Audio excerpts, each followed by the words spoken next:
Hello, ladies and gentlemen. This is your host, Moses Miller Mayat, and this is Amateur Thinking. This is the second part of the case against theology. Before I go into the second part of the case against theology, let me just quickly recapture what I concluded with in the first part against the case against theology. The conclusion was, in my opinion, and in those who believe with us in this opinion, the opinion is the highest act of honor or the highest act of worship that we will ever give the one who we think put us into existence. That highest act of worship will be the time when we'll legally stop all wars. That would be the highest act of honor or the highest act of worship, when we stop killing each other legally. In all religions, when all of us, all humans, put ourselves together and say to ourselves, enough is enough. The cruelty that we've had against one another is enough. When we reach that moment, that will be the highest act of worship or the highest act of honor to whom we believe brought us into this existence. Now, that is brought into context if you think about things like how we wage war against one another in terms of using extremely dangerous weapons like nuclear weapons. And by way of an example, or by way of just an analogy, you cannot use a bazooka to kill a mosquito. No, you can't do that. A bazooka cannot kill a mosquito. How our intellect uses this idea of a nuclear weapon against fellow humans is the same as how your intellect will try to make you use a bazooka to try and kill mosquitoes. It's completely disproportionate in terms of force. It's not normal. And many people have got this idea that, killing one another, going to war is normal. No, it's not normal. It's not natural. Because if it was natural, we would have natural weapons like the other animals. You know, they have powerful teeth. Snakes have poison and so on. We don't have no physical evidence that shows that we have weapons we use to go to war. We don't. And then people also try to say, it's man's fault, man's problem, and so on and so forth.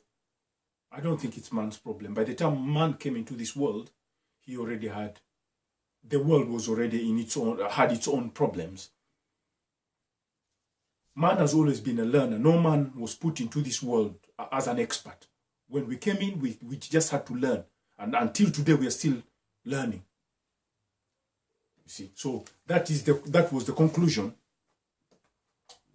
of the first part against the first part on the case against theology. Now, the second part is, if you go on to read that scripture in Hebrews chapter 11, it talks about evidence. It talks about evidence without sight. Basically, what that means is evidence without evidence. So it's like me with this pen. I'm telling you, imagine that I don't have this pen in my hand. Or I take that pen away and I tell you my hand has got a pen. Imagine that there is a pen in my hand. That is the sort of teachings that can be got out of that scripture. And that is, of course, misleading. But it can be, if it's explained in certain ways, it can almost bring this sense of it being magical. And because it's got that magic, that sort of sense of magic in it, it breeds this ambiguity. And because of that ambiguity and that sense of magic in it, it commands a lot of authority, such that people become obedient and people listen And in a lot of cases, the problem thereby comes where that submissiveness is robbed from people. That submissiveness is robbed to a point where people are convinced. They are convinced to a point where they are even pushed into doing some acts of crime, things like terrorism or legality to war. This is how that asset of man's submissiveness given to him by ambiguities in several scripture, that's how that's robbed from mankind. And that's really bad. That scripture has never been limited to man's physical sight or to man's perception or man's sense. It has never. That scripture does not categorically show that there are limits to perception or within man's limits. It doesn't show that. And again, that breeds in more ambiguity. So just from those few things that I've said, you can see that there's a lot that we do not know. And because we do not know, we should not kill ourselves over what we do not fully understand. But one thing we are sure of, one thing that we are really, really sure of, one thing that we all know, we all as humans, we know death is bad. There is no culture in this world that you will go to that does not know that death is bad. That's why we mourn our dead. That's why death is scary to every man. We don't want it to happen. So the worst thing you can ever think about is to think death to your opponent. So we know death is bad to every man and every woman. We really have to work hard, really, really hard, to stop all legal killings. It's possible. In some of my videos, this kind of thing is what I meant by we don't have laws that go out of the way to protect us from our dangerous thoughts. However, we have thoughts that allow us to go to war, that allow us to craft dangerous, extremely dangerous weapons.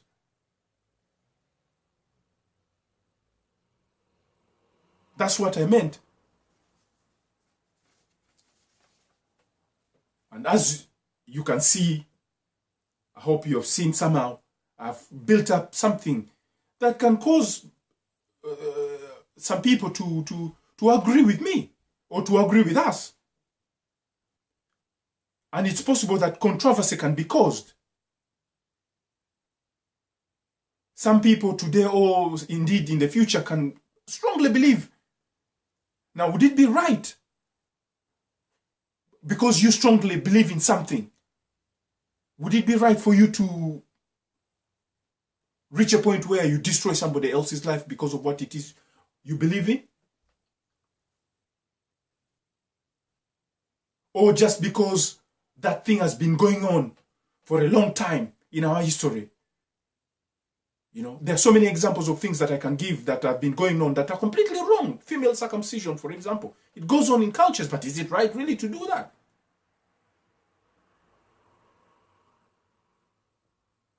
So sometimes those things, people's beliefs, which are bad, people benefit from them and they hold on strongly on it just because they benefit from them. That is completely wrong to do.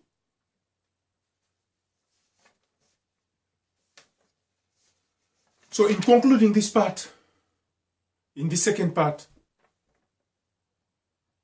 on the case against theology, the purpose of this is what we are trying to do is to try and find ways to protect ourselves from our religious ignorances, dangerous religious ignorances and religious dogma that leads us into reactions that are irreversible. Death, for example. Ignorances that lead us into indoctrination, into things that are criminal, but somehow we allow it to be lawful, maybe because it protects a few people. So, to the commander of an army, you know that your army is going to kill other humans. And to the commander of the terrorist, you know that that terrorist is going to kill other humans. To the soldier, to the terrorist, to the commander-in-chief. Think about North Korea and United States of America in the most recent stunt they had about, oh, I've got a big nuclear bomb, I've got a big baton, and so on. Think about how the ignorance of one side are in support of their big nuclear baton, and the ignorance of the other side are also in support of their big nuclear baton. These are two ignorances, two massive ignorances, wanting to fight. And when they fight, what do you get? There will be an ignorance genocide.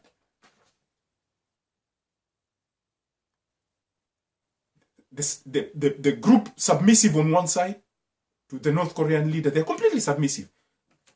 That's what I mean by robbing us of our asset of submissiveness. And the other group on the other side, the American ignorance. And then they end up fighting. What will we get at the end? A genocide. When a nuclear bomb goes off, do you think it's going to kill one person or two people? It's going to be a genocide. You, in your common sense,